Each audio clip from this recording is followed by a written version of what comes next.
पंचम की भेल के आप सभी श्रोताओं को देश के सबसे लंबे कवि का प्रणाम। ताली एक बार बजाओ ताकि मेरे को लगे कि आप जिंदा हो। मैं कल सवेरे ही 6-7 बजे फुर्सत में बैठ के, भले ठंड कितनी पड़े, मैं एक पत्र लिखूँगा नरेंद्र मोदी जी को और लिखूँगा कि आने वाली 26 जनवरी को एक वीरता सम्मान रखो आप। और हमारे इस बेरवा समाज के मेला महोत्सव में जितने भी श्रोता हम भटकती आत्माओं को सुनने के लिए इतनी ठंड में भी आए, उन सबको वीरता पुरस्कार से सम्मानित करो। मतलब गोदड़ी कंबल भजिया का मुंह छोड़ करके आप हमारे को सुनने के लिए बैठो। मतलब हमारे को हमारी लुगाई नहीं सुनती घर में, और आप सुन रहे हो, हमारा सौभाग्य है जारवाल साहब। मेरी लुगाई भी मेरे को हल्के में ले लेती है। थोड़ा सा रोमांटिक आप आनंद लेना, मजे लेना। मैं अगर वीर जी थोड़ा सा अगर रोमांटिक भी होने की कोशिश करूं तो ऐसा सत्यानाश करती है। अभी परसों के दिन जारवाल साहब, मतलब देखो सुनो, आप आनंद लेना। मैं 5-10 मिनट आपके बीच रहूँगा, 20-25 मिनट सुनाऊंगा, आधे घंटे में बैठ जाऊंगा। हाँ, क्योंकि मैं आपको बताऊं ज़्यादा लोड लेने की ज़रूरत नहीं, हमारे को कोई नहीं सुनता। मैंने उससे अभी, क्योंकि आप लोग क्या सोच रहे होगा कभी इसको सुनते होंगे, नहीं, घर में भी नहीं सुनते हैं। मैंने उसको भी थोड़ा सा रोमांटिक हो गया। परसों वो धनिया काट रही चौके में, तो मैंने दरवाजे की खिड़की में वहाँ जाके खड़े होकर उससे बोला कि देख, तो मेरी ऐसी इच्छा हो रही है कि तेरे को गोद में उठा लूँ और गार्डन में ले चलूँ। तो मेरे को क्या बोली, मैं उसके सम्मान में आप ताली बराबर ठोकोगे। वो मैंने उसको बोला कि मेरी इसी इच्छा हो रही है कि तेरे को गोद में उठा लूँ और गार्डन में ले चलूँ। तो मेरे को क्या बोले कि तुम्हारे से गैस की टंकी तो उठती नहीं है।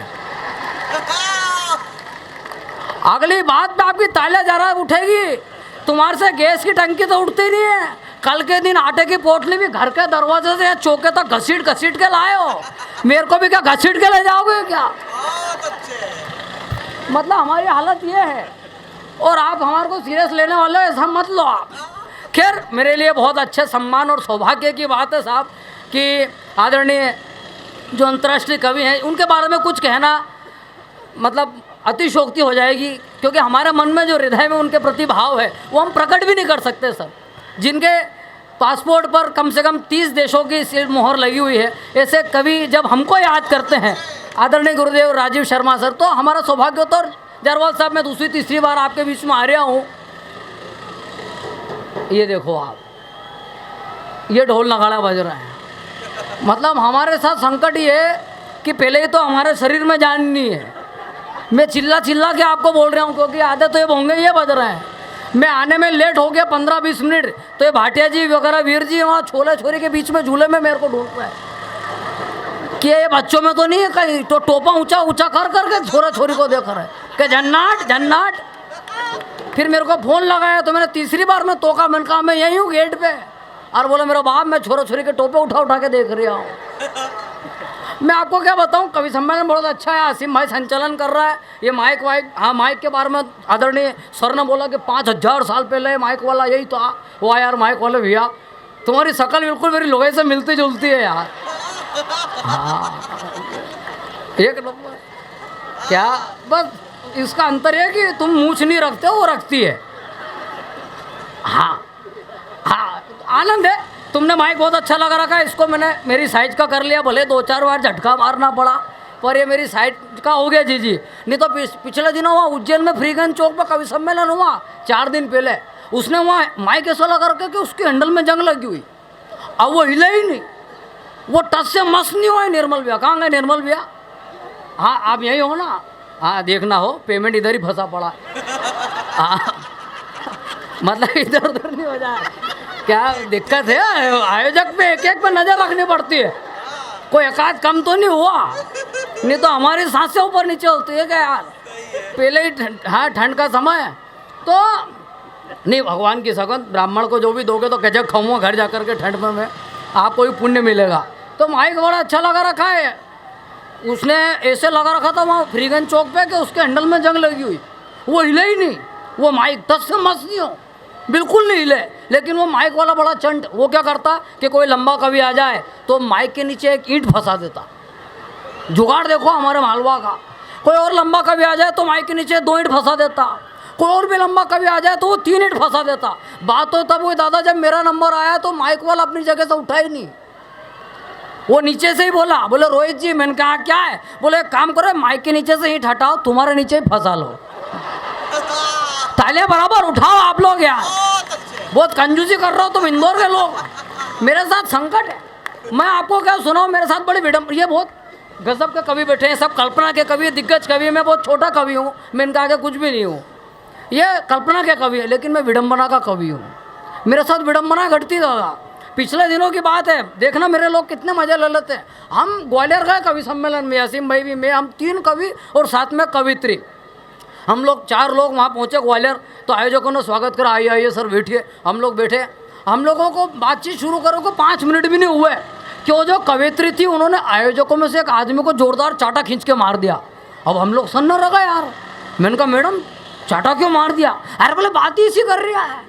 मैंने कहा हुआ क्या, चाटा क्यों मार दिया? अरे बोले बात ही इसी कर रहा है। मैंने कहा हुआ क्या, चाटा क्यों मार दिया? अरे बोले रोहित जी तुम्हारी तरफ इशारा करके मेरे से पूछ रहा था मैडम आपका बच्चा बड़ा सुंदर है, भी कविता वविता सुनाता है क्या? मतलब ये लफड़े से चीज के, ये मेरे साथ में संकट है, ये मेरे साथ लफड़ा है। मैं आपको क्या सुनाऊं, अभी पिछले दिनों सर ने बताया कि मैं वाह भाई वाह में गया, तो वहाँ शूटिंग में गया तो 2-3 एपिसोड 4 एपिसोड्स मेरे भी आए। तो मैं पहली बार जब गया तो शूटिंग वूटिंग होने के बाद में वो क्या प्रोमोस के लिए, एडवर्टाइजमेंट के लिए फ़ोटो लेते हैं फोटोग्राफर कवियों के अलग से, विज्ञापन के लिए, रिलीज़ वगैरह, टीजर वगैरह के लिए। तो वो हमारे देवास के कवि हैं थोड़ा सा मोटे से, तो उनका पहले वो खड़े हुए तो उनके फ़ोटो लिए फोटोग्राफर ने, 8-10 फोटो अलग अलग एंगल से। फिर वो एक मुमताज़ जी थी कवित्री, उनको फ़ोटो लिए 10-15 एंगल से, मैडम ऐसा कर लो, मैडम ऐसा कर लो, ऐसा 10-15 फोटो उनके लिए मैडम के। फिर जब मेरा नंबर आया तो खाली एक ही फ़ोटो लिया और बात ख़त्म। तो मैंने कुछ नहीं बोला, पर वो दूसरे फोटोग्राफर ने उससे पूछा, बोले लेना फ़ोटो ले ले भैया के और। अरे बोले छोड़ यार, अरे बोले ले ले इनके भी। अरे बोले छोड़ यार, बोले क्यों यार? अरे बोले इसको बनाने में भगवान ने मेहनत नहीं करी, अपन काहे को करो।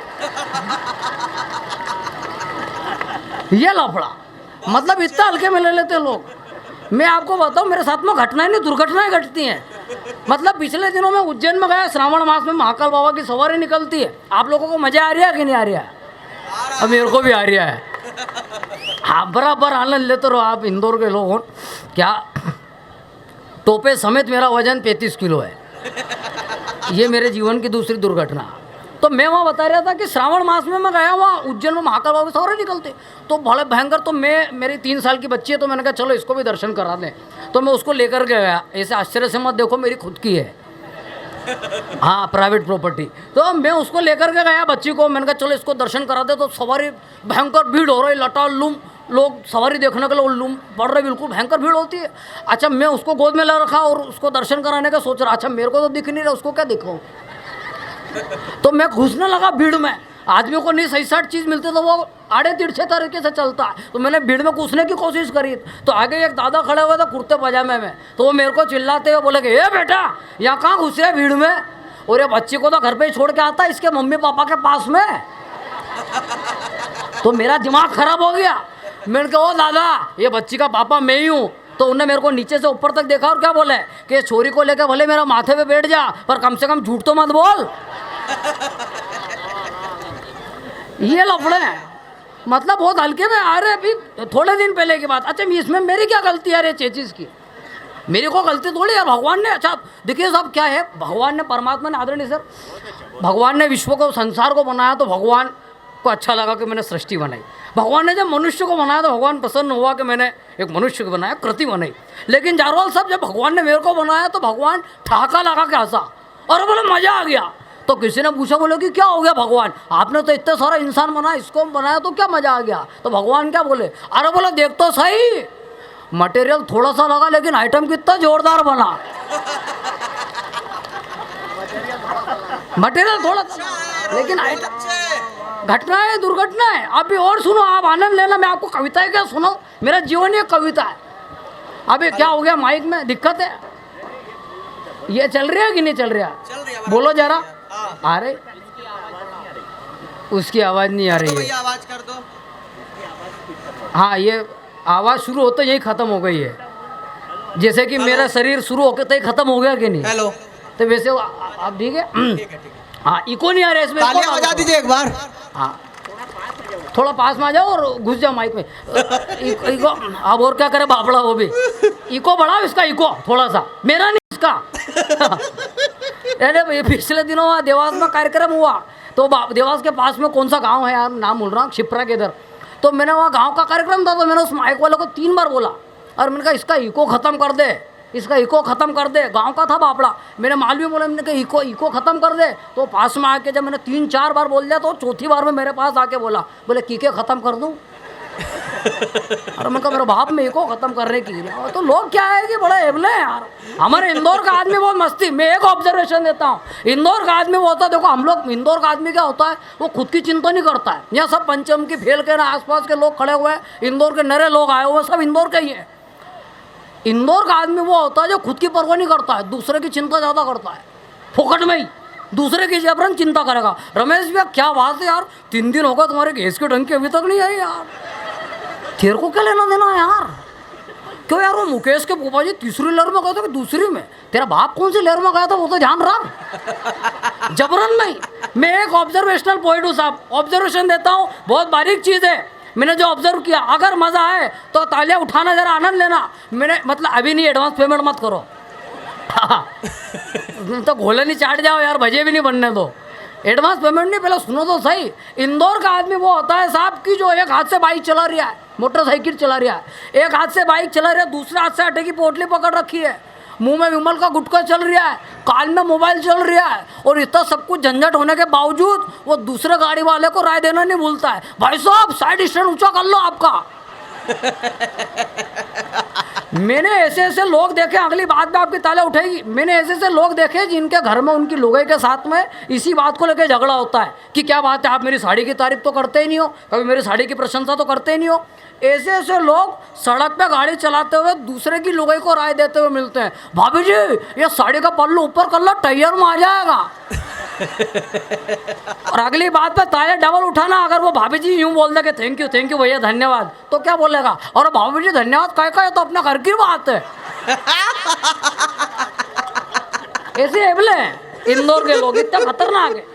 तो साहब रमेश ओझ जी कहा करते थे, उनकी बड़ी पंक्तियां प्रचलित हैं कि बहुत रोते हैं मगर दामन हमारा नम नहीं होता, बहुत बहुत रोते हैं मगर दामन हमारा नम नहीं होता, इन आँखों के बरसने का कोई मौसम नहीं होता, और मैं दुश्मनों के बीच भी महफूज रहता हूँ, मेरी माँ की दुआओं का खजाना कभी कम नहीं होता, मेरी माँ की दुआओं का कभी कम नहीं होता। ये उन्होंने बड़ी संवेदना की पंक्तियाँ माँ के लिए कही। मैंने यही पंक्तियाँ कहने की कोशिश करी इन इंदौरियों के लिए कि इंदौरियों का खाना पीना, मतलब इंदौरी लोगों से ज़्यादा चटोरा मैंने ब्रह्मांड में नहीं देखा।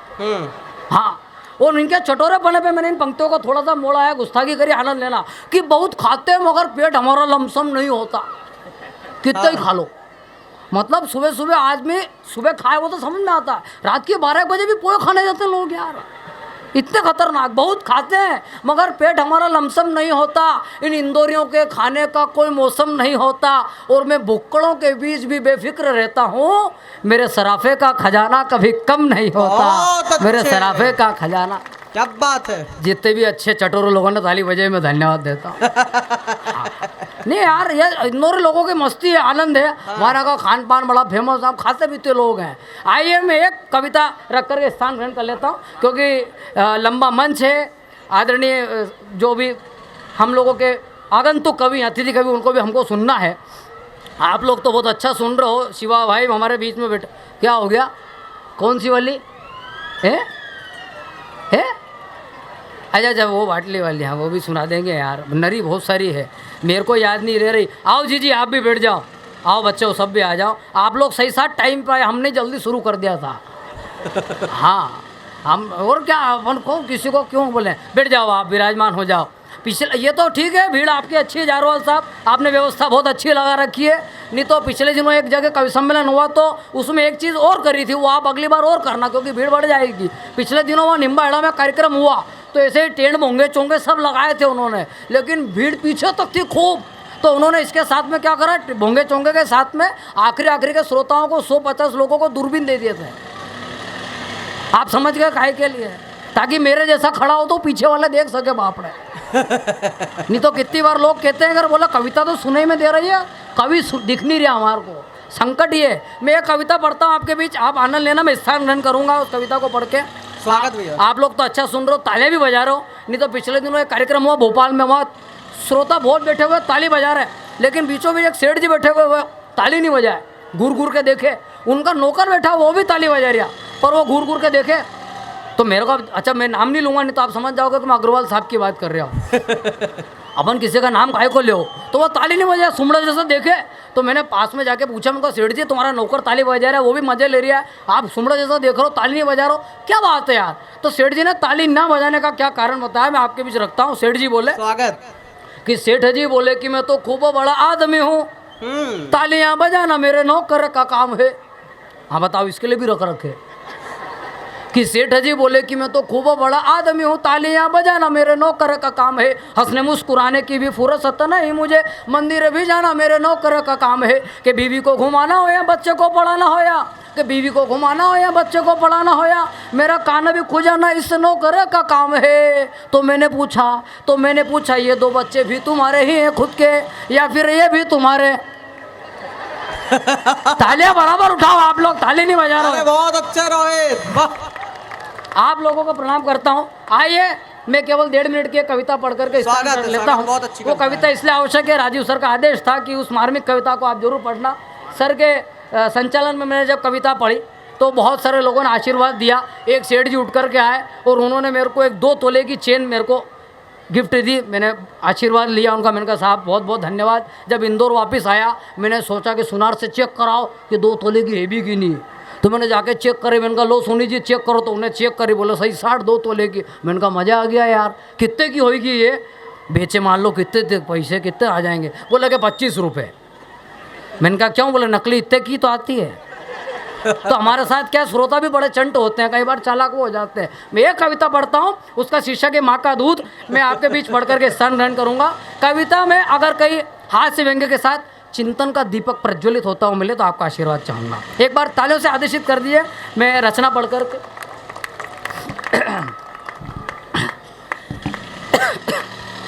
रेलवे स्टेशन पे खड़े तो मैं 2 हाथ में झोला लेके, रेलवे स्टेशन पे खड़े तो मैं 2 हाथ में झोला लेके, सामने से एक मैडम खड़ी थी हाथ में कोका कोला लेके। आधा घंटा से मैं उकेश देखी रहो तो, आधा घंटा से मैं उकेश देखी रहो तो, भरी दोपहरी में आंखों के ठंडक पहुँचे रहो तो।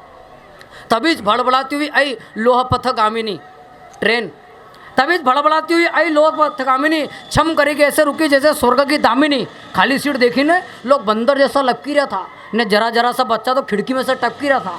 एक बात साहब ने तो रुमाल का चिंदा चिंदा करी के ना आखी सीट पे बिछा ही लिया। ने सीट मिलेगी तो ऐसा खुश हुई गया जैसे विश्व विजेता बनी गया।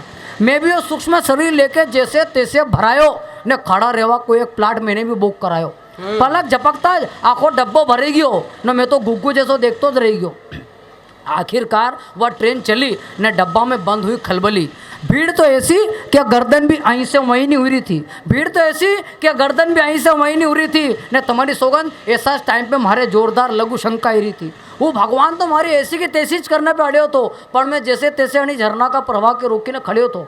तभी अगला स्टेशन पे एक महिला, तभी अगला स्टेशन पे एक महिला नवजात बच्चा के लेके चढ़ी। वो दरवाजा से थोड़े आगे बढ़ी। भयंकर भीड़ और लपक गर्मी उन छोरा का प्राण ले रही थी। ने वह माँ जैसे तैसे अपना बच्चा के चुप कर रही थी। वो कलेजा को टुकड़ो बार बार अपनी माँ का आंचल के खींची रहो तो, शायद भूख से परेशान माँ का दूध के लिए तरसी रहो तो। उना छोरा को विलाप पूरा डब्बा में गुंजी रहो तो। वह माँ कई करे उके कई नहीं सूझी रहो तो। वह महिला टुकुर टुकुर आई वहीं देखी रही थी, कौन सा कोना में जय के दूध पिलाए सोची रही थी। आखिरकार वह महिला उना छोरा के रोतो वो नहीं देखी सकी। सबकी लाज बचाने वाला प्रभु की लीला भी कहीं नहीं कर सकी। और तब इंसान की निष्ठुरता पे उन्हें विधाता के भी शर्म आवा लगी। और तब इंसान की निष्ठुरता पे उन्हें विधाता के भी शर्म आवा लगी, जब आदमियों से भरा हुआ डब्बा में माँ खड़ी खड़ी उन्हें छोरा के दूध पिलावा लगी।